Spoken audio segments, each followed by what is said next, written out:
Cuando quieras. Hablado así, Sí. más fácil para mí. Bueno,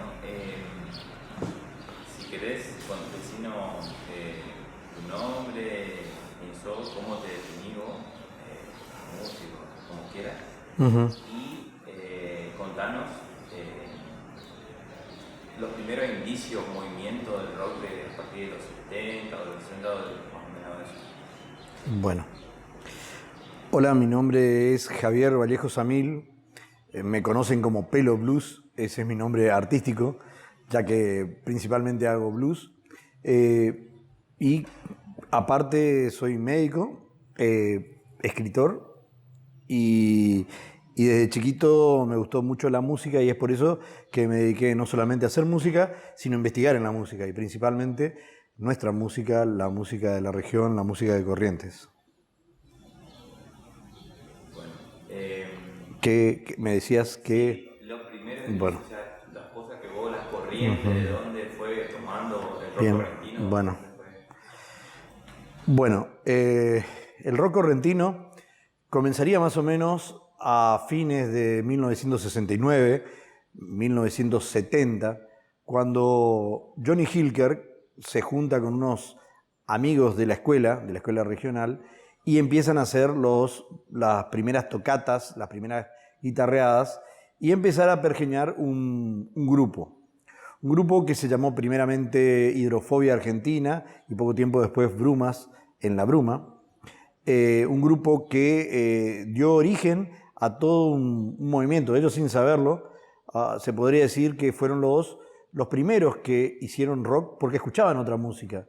Escuchaban, como decía el mismo Johnny Hilker, lo que venía por una Tonomac vieja, una radio Tonomac vieja, y que venía de Rosario, de Uruguay también, y lo que captaban, y eso ellos lo querían traducir a una música de acá.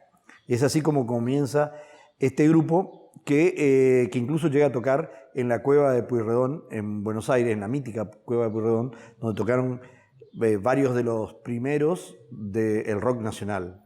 Después, poco tiempo después, vendría a Corrientes, llegaría Mickey Hedgerow, un adolescente que los padres lo mandaban de Nueva York para que no se contamine con lo que corría por Nueva York. Y él viene acá con la idea de hacer música. Él había escuchado el rock norteamericano y quería hacer eso acá. Pero de repente se encuentra con que no había músicos y había que formarlo. Entonces agarra buenos músicos de otros estilos y les empieza a enseñar qué es el rock. Aparte de haciéndoles escuchar su discoteca, que era impresionante, de discos de vinilo que trajo, y una cantidad de revistas también especializadas en rock que ya en Estados Unidos salía, y que él, bueno, le iba comentando, le iba contando y los iba de a poquito potenciando como músicos para hacer lo que sería la gran banda y mítica banda Rona de Corrientes. Bueno, y en esto de estas personas que vos nombrás, ¿vos podrías definir 3, 4, 5 referentes, pilares, digamos, que constituyeron lo que hoy es toda la movida del rock correntino? Sí. Es cómico pensar que al rock correntino lo hicieron nombres como Johnny Hilker, Mickey Hedgerow, Willie Suchard, todos nombres muy criollos, todos muy de acá.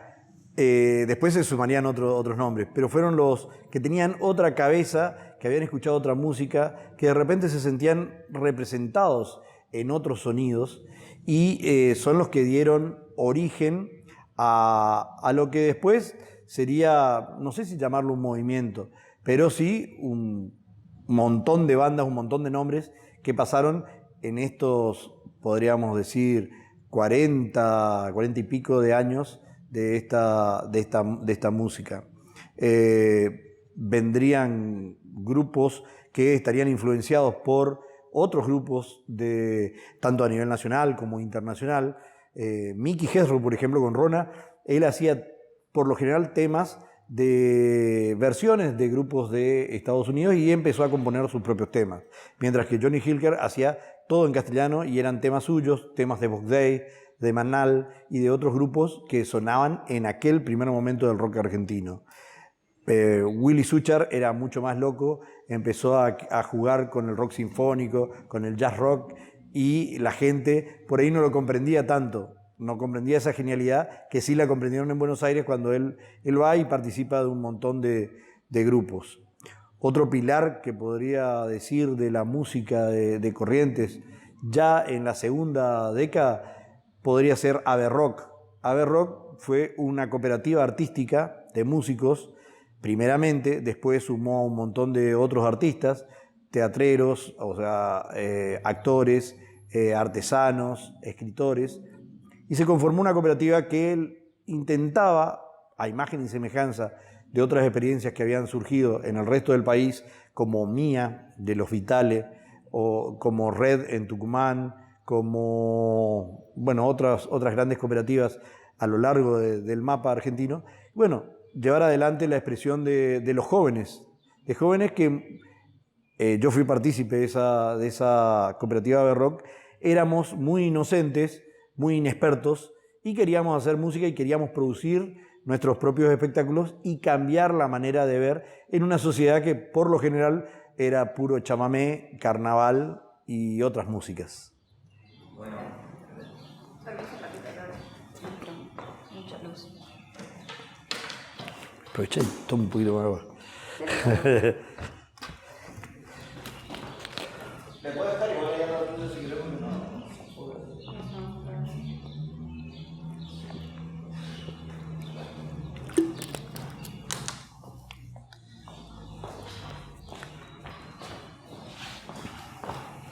¿Va bien? Va, perfecto. Bueno. La prueba no sé. Yo no corté nunca así. Bueno, pero no sé. En ese arranque de toda la movida del rock, en el libro, por ejemplo, vos contás que todo eran covers de bandas internacionales, pero después después de la dictadura, había un problema con las canciones en inglés. Incluso en la Guerra de Malvinas, no sé si vos nos podés contar un poquito cómo se vivió eso, cómo hicieron la banda, quiénes podían, quiénes querían, quiénes accedían, quiénes seguían cantando en inglés, quiénes no. Nos puede hacer un pantallazo de esa época ya. Bueno, sí, en los primeros tiempos del rock, el rock no era bien visto en Corrientes. Una sociedad muy conservadora, muy cerrada, que, como decía hace un rato, tenía ya sus músicas que decían, esto es la música de Corrientes. Entonces era difícil poder implementar otro sonido. No era bien visto, los músicos no eran bien vistos, se tenía toda esa película de sexo, droga y rock and roll, que por supuesto en una sociedad conservadora no iba, pero sin embargo los músicos siguieron tocando, siguieron haciendo muchas veces esa música que querían y paralelamente tocando chamamé, participando del carnaval y todo como para comercialmente sobrevivir o también poder tener un lugar en la sociedad. Con respecto a la experiencia, y siempre uno está influenciado por lo que viene de afuera, consciente o inconscientemente. Muchos por ahí se reconocen la influencia de los Beatles, sobre todo en nuestra música nacional, otros de los Rolling Stones, otros como en mi caso ya de músicos argentinos. A mí me influenció mucho Manal, Box Day, el mismo Spinetta, en sus primeros grupos, Morris, y uno inconscientemente en sus letras, en su música, coloca mensajes que quizás tienen que ver con estas personalidades que uno admira y que uno no puede escapar. Uno le va agregando lo suyo, pero no puede negar el bagaje de información genética que ya viene trayendo. En mi caso, yo desde muy chiquitito, al tener un hermano 9 años mayor, el rock fue mi música desde chiquito. Me iba a la escuela y era el marciano de la escuela, porque todos escuchaban otra cosa. Yo les hablaba de lo que escuchaba y ellos me decían, pero ¿y eso de dónde vos sacaste eso? No existe. Y era mi música y me sentía un poquito retraído. Hasta que un día en la escuela secundaria encontré un amigo que venía de otra provincia, José Luis Meyer, y él también escuchaba algo similar a lo mío. Y bueno, ahí encontré mi mundo y empezamos a intercambiar discos, empezamos a comprar, a investigar. Y es así como hacia fines de los 80, en el 88, largamos, mejor dicho, entre los dos, un programa de radio con todo lo que habíamos juntado, discos, en aquel entonces de vinilo, material de las pocas revistas que había y toda información, y lo ponemos en un programa que se llamó El Baúl. Con respecto, por ejemplo, en el libro decía que uno de los primeros lugares donde se empezaron a armar recitales, festivales, fue una secundaria, la Belgrano, ¿puede ser? Bueno, la primera escuela, porque los primeros músicos eran de ahí y que empezaron a hacer algunas presentaciones, algo fue la regional. La escuela regional de donde eran Johnny Hilker y sus compañeros.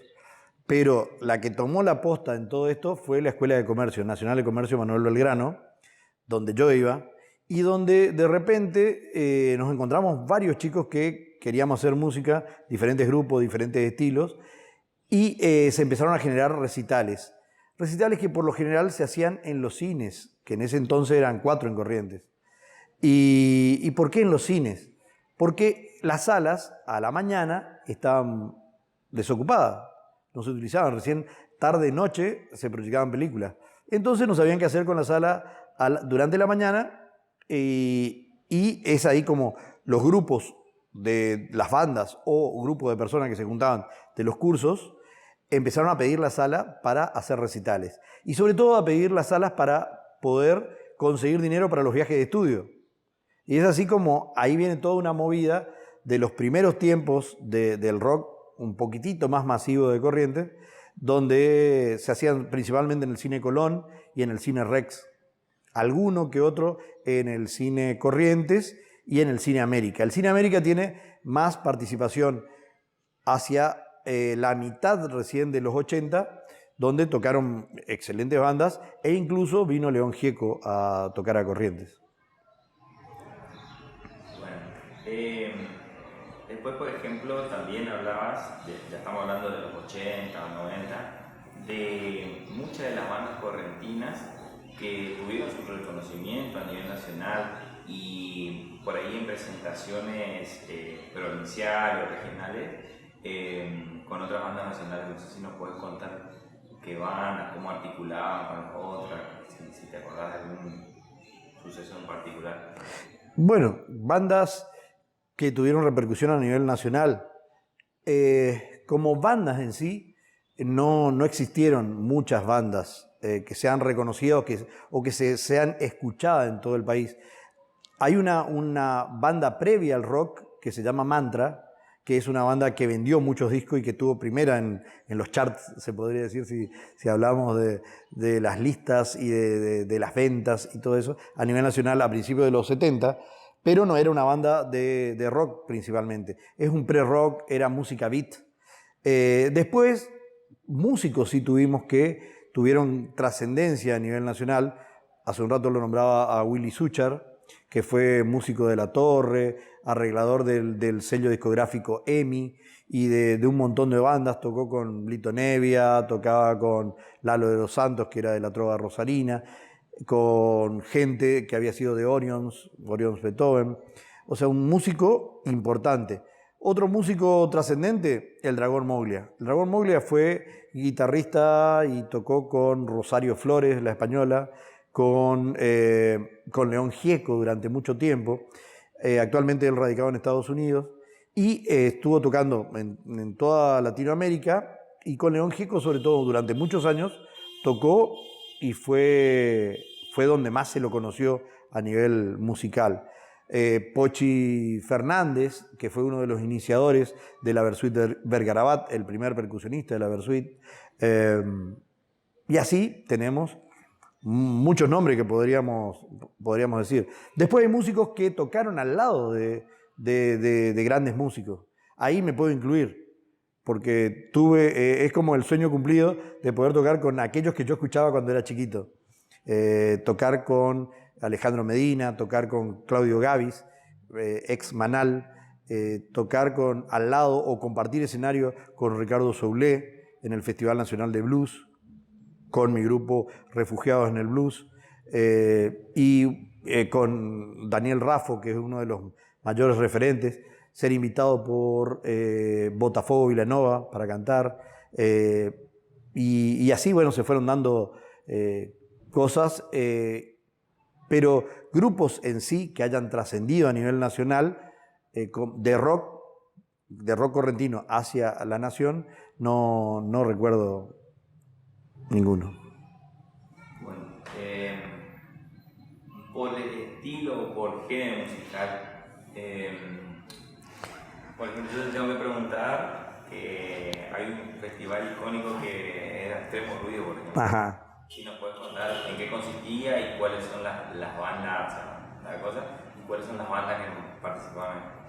Bueno, Extremo Ruido fue el sueño llevado adelante de un vendedor de remeras que se plantaba me acuerdo, en la Plaza Cabral, y que le gustaba el heavy metal. Y de repente vio que no había muchos recitales heavy metal y tuvo la posibilidad por contactos de que vengan a tocar algunas bandas de afuera a Corrientes. Y es así como se empezaron a mezclar bandas de Corrientes con bandas de afuera y salió el Extremo Ruido, que hicieron 3 o 4, creo, no recuerdo exactamente, pero en distintos lugares, y que por supuesto tuvo en un momento donde acá sobre todo el auge del heavy metal era bastante, no habían muchas bandas de otros estilos, y ellos llevaban mucho, traían gente del Chaco, de acá de Corrientes, de Formosa, fue una movilización bastante importante. A eso se le sumó después, en los últimos tiempos, otro músico de acá, Peluca, que fue el que continuó eso en lo que también se llamó el Puente Pessoa Rock, los festivales del Puente Pessoa, todo eso podría ser que se trasladó ahí y que ya empezó a tomar estados mucho más grandes. ¿El Puente Pessoa Rock, eso se sigue haciendo? ¿A partir de qué momento más o menos empezó? No, lo de Puente Pessoa Rock se cortó, fue durante varios años, se trajeron muchas bandas de distintos lugares del país, tocaban bandas de acá, era como un acampe rockero de 1 o 2 días y que tuvo mucha trascendencia porque venía mucha gente de afuera también a escuchar y muchos esperaban ese momento. Era más para bandas más heavy, bandas más pesadas. Fue su momento, sobre todo la segunda mitad de los 90. Y bueno, todo va teniendo su momento. Por ahí tiene que ver con lo que gira en el mundo, con el sonido que gira en el mundo y que acá se traduce en el tiempo, en estos festivales, en estos recitales, y a veces por generación propia, porque a alguien que le gusta quiso motorizar eso. Actualmente, por ejemplo, tenemos acá, y soy partícipe del tema, el Festival Blues en el Río. El Festival Blues en el Río comienza como el único en la región, y era mi vieja idea de hacer un festival. Pero un festival de acá, con gente de acá, del Chaco, de Corrientes, y que los grupos tuviésemos donde tocar. Porque siempre se nos relacionaba mucho con el rock, pero no como blues. Y entonces tener un espacio propio. Y así comienza un ciclo que se llamó Blues en el Río, en el Centro Cultural Flotante, y a fin de ese primer año sale el Festival Blues en el Río en el 2014. Y con la intención también ya de empezar, al ver la respuesta que teníamos de bandas a nivel nacional, de empezar a traer bandas y mezclarlas con las bandas de acá. Llevamos 6 años con esto y tocamos con muchos músicos de afuera y muchos músicos de afuera tocaron con nosotros. Es algo que fue creciendo, que fue mejorándose, que fuimos viendo los errores y que nos puso en el mapa. Y actualmente somos el único festival musical en la región que no es realizado por el Estado. Acá tenemos en Corrientes el Tarahui Rock, tenemos el chamamé, el Festival del Chamamé, el Festival de Jazz, hay un festival de tango que se suele hacer también, pero todo programado y digitado por el Estado. En este caso el único privado es el Festival Blues en el Río, que lo hacemos siempre en diciembre. Bueno, en los 90 también, volviendo a los 90, hay otros festivales que nosotros queremos que nos cuentes, por ejemplo, movidas como el Corrientes Rock y el Aguante por lo Inundado, y el contexto de la intervención, o sea, cómo hicieron los músicos, cómo nació esa movida, por ejemplo, de esas 3 cosas que te nombré, Corrientes Rock. Bueno, Corrientes históricamente sufrió intervenciones. Nunca podíamos llegar a gobernarnos y estar todos de acuerdo. Hay muchos intereses por detrás que algunos no entendemos y lleva a que Corrientes sea intervenida en muchas oportunidades, en diferentes siglos, y en 1990, en la década del 90, Corrientes es intervenida, no sé por qué ves, y es así como vienen con la intervención gente de afuera. Y dicen, ¿cómo acá no hay rock que se potencie, que se lleve adelante? ¿Cómo no se hace un recital grande? Y es así como en el 1992, la intervención de aquel entonces proyecta el primer Corrientes Rock. Para ese Corrientes Rock lo traen a León Gieco, a Ataque 77, a Lion in Love, que era la banda de Daniel Melingo y Willy Crook. No recuerdo... y los Fabulosos Cadillac. A estos grupos que traían pensaron mezclarle grupos de acá de Corrientes, y es así como podemos participar con bandas como Fiesta Negra, como La Murga, que es la banda más antigua de Corrientes al momento, por los años que lleva y la cantidad de discos editados, y otras bandas que eran más del momento, que pudieron tocar. Fue un recital que duró muchísimo, terminó a las 7 de la mañana, desde la siesta más o menos, el día anterior, y fue una experiencia alucinante para todos los que la vivimos, con sus cosas buenas y sus cosas malas. Pero fue la primera experiencia, y sobre todo demostrar que el rock podía ser movido desde el Estado y no daba pérdida. Era algo y que tenía mucha gente, atraía mucha gente no solamente de Corrientes, sino podía atraer gente de los alrededores. Esa fue la gran experiencia en grande. Después, Un Aguante por los Inundados es hacia fines de los 90, cuando en el 98 toda la región sufre una inundación muy grande y donde todo el mundo se empezaba a solidarizar con quienes eran afectados por esta inundación. Y entre unos amigos dijimos, precisamente con el amigo Fernando Luján, que hoy ya no está entre nosotros, dijimos, no puede ser que el rock y nuestra música, que decimos que somos abiertos, que somos solidarios, que somos parte de todo esto, no colabore con esta situación muy jodida que está teniendo nuestra gente. Y pensamos un recital que en un primer momento iba a ser de un solo día en el anfiteatro Coco Marola, para el cual hicimos toda la gestión, pero después por cuestiones otra vez de luchar contra cosas establecidas en Corrientes, lo tuvimos que desglosar en 2 días y hasta cierta hora, porque el rock no puede pasar de las 12 de la noche y mientras que otros estilos sí pueden hacerlo, pueden hacer cualquier problema, pero el rock tiene que terminar temprano por los desbandes y toda la película que se hacen algunos sobre lo que es el rock. Para ese recital, Un Aguante por los Inundados, logramos hacer tocar 23 bandas en 2 días. Bandas que iban desde lo más folk hasta lo más heavy, trash, y todos mezclados, y todos conviviendo, y todos como si fueran una sola cosa, y todos tirando para adelante, que fue lo importante.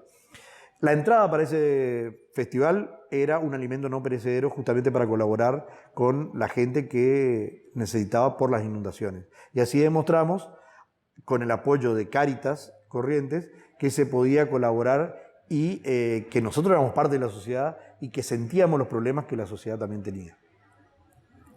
Bueno, alguna palabrita para terminar nomás de ese tema sobre una movida que se llamó Rock Now desde el 88. Si querés, se me había olvidado. Si querés mencionar. Ese es el que te comentaba hace un rato, de Willy Sucher. Bueno, en la región se hicieron muchos festivales, algunos más grandes, otros más chicos. Hubo uno que fue organizado por The Playboys, un grupo del Chaco, un grupo que tenía una intención más comercial sobre la música, excelentes músicos más grandes que todos nosotros, que tenían los equipos, tenían los medios, y ellos plantean, en Don Orione creo, plantean el Rock Now, que era convocar bandas de Chaco y bandas de Corrientes para un super recital. Así tocaron, me acuerdo de aquel entonces, una banda que se llamó Crash, que era del Chaco, y que después esa banda deriva en Dale Gas, una banda trascendental del movimiento del Chaco, y de acá de Corrientes, Willy Suchar. Willy Suchar, que volvía a Corrientes después de haber estado tocando con todo el mundo en Buenos Aires, de haberse cansado de estar en Buenos Aires por lo que significa la vorágine de vivir en esta ciudad, y rearma un grupo con amigos, con viejos compañeros de música, como los Afectados de APIC. Y así se presentan para tocar. Y la anécdota es que justo entre el público estaba el productor de los Tommy, que era el mayor grupo de música comercial del Paraguay, de Asunción, y que, impresionado por este grupo, le ofrece a Willy ir a vivir al Paraguay, ir a tocar al Paraguay. Y Willy, humorísticamente, le dice: mirá, si me conseguís tal teclado que vi en una revista que salió en Estados Unidos, yo me voy. A los 3 días el paraguayo lo llama y le dice: tu teclado está viniendo de Miami. Y entonces a Willy no le queda otra más que irse, se fue solo, los compañeros no quisieron acompañarlo, y a partir de ahí comienza la historia del rock paraguayo. Willy Suchar, de acá de Corrientes, hace la historia del rock paraguayo y es productor, es director de la Rock and Pop de Paraguay y el hacedor de todo lo que sea, casi podríamos decir, música en el Paraguay. La última dos. Una, referente de un estilo determinado, para que vos, a partir de la banda que yo te voy a decir, sí. Y si vos sabes que hay otro estilo, explayate. Trilogía, sí. Core y La Purga. Bueno, sí. Bueno. Creo que ya hablaste del thrash, ya más o menos. Sí, pero... bueno, un poquito. Voy a... sí.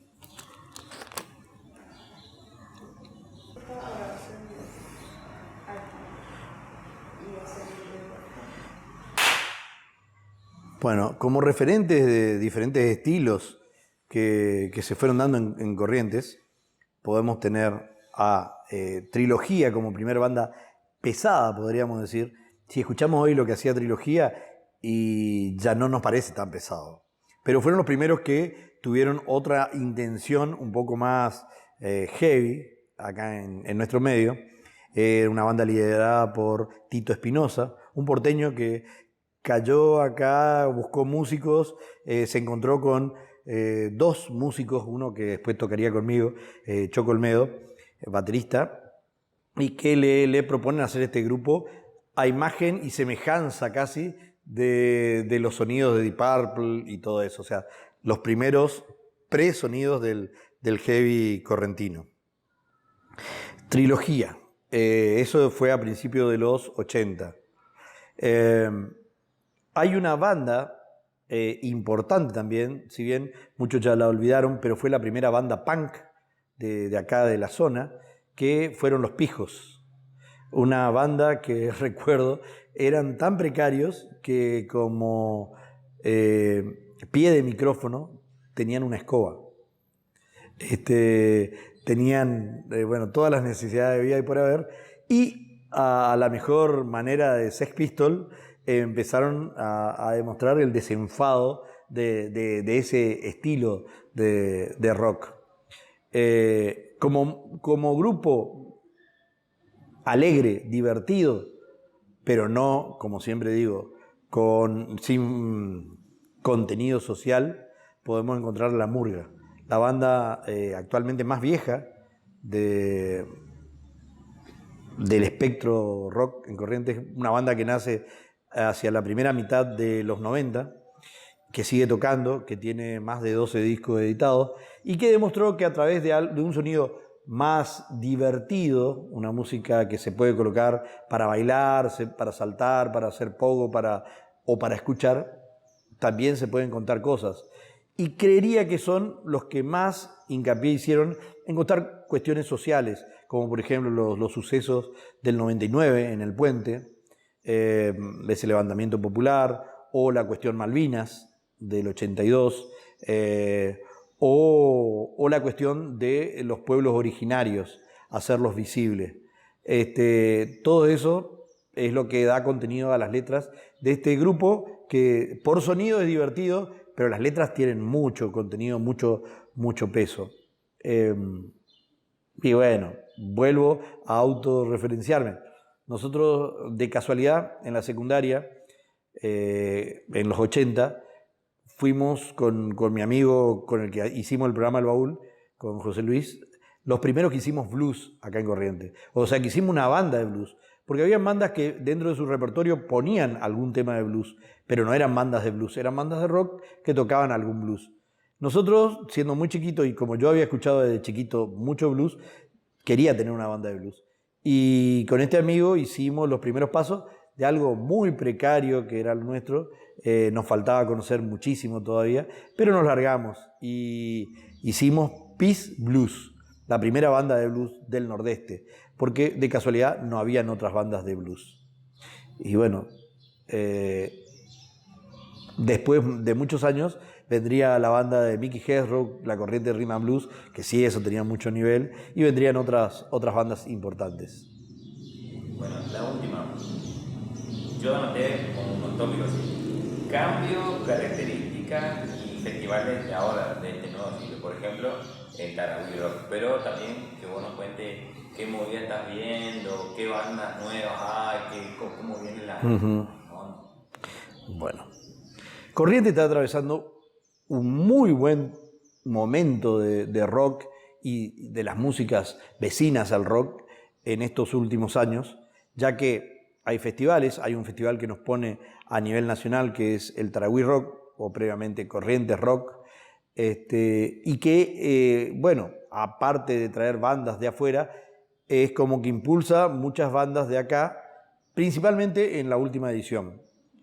¿Por qué digo en la última edición? Porque antes se notaba más eso de que las bandas de afuera tenían mejor sonido, tocaban en el momento que estaba el público, y las bandas de acá tocaban al principio cuando nadie los veía, con el sonido que había, y no le daban mucha importancia más allá de llenar una grilla. Actualmente, con el nuevo formato, se mezclan las bandas de afuera con las bandas de acá. Eso es muy bueno para el crecimiento, sobre todo, no solamente del público que conozca a las bandas de acá, sino también del músico, de poder tocar al lado de otros músicos ya reconocidos y con experiencia y con historia y todo, para también creérsela un poquito, que es lo que hace que un músico pueda avanzar en lo suyo.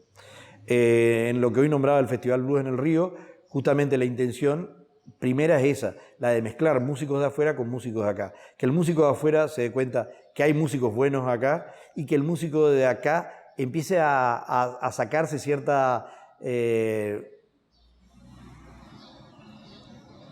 podría decir, cierta inocencia o no creerse que puede estar a nivel de un músico de afuera, y que el de afuera es un ser tan igual como él, como cualquiera.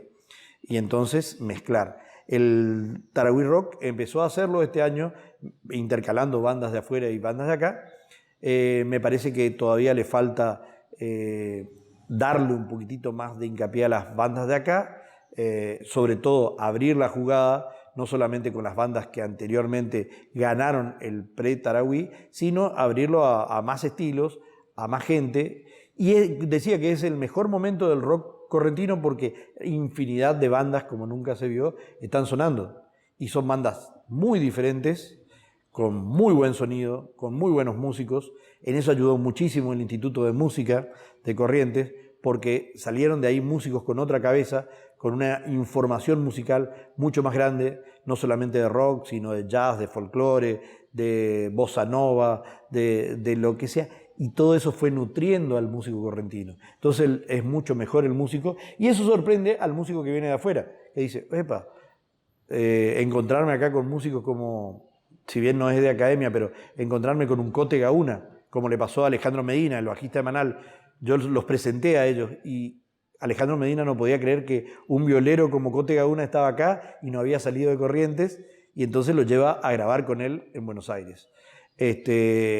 Esas son las cosas que nosotros queremos, darle trascendencia a lo que hacemos, y sobre todo demostrar que en Corrientes aparte del chamamé, el carnaval, la cumbia, digamos, tropical, también hay otros sonidos, como el rock, el blues y otras cosas que a muchos nos referencian y donde sentimos que está lo nuestro. Muchísimas gracias. ¿Está?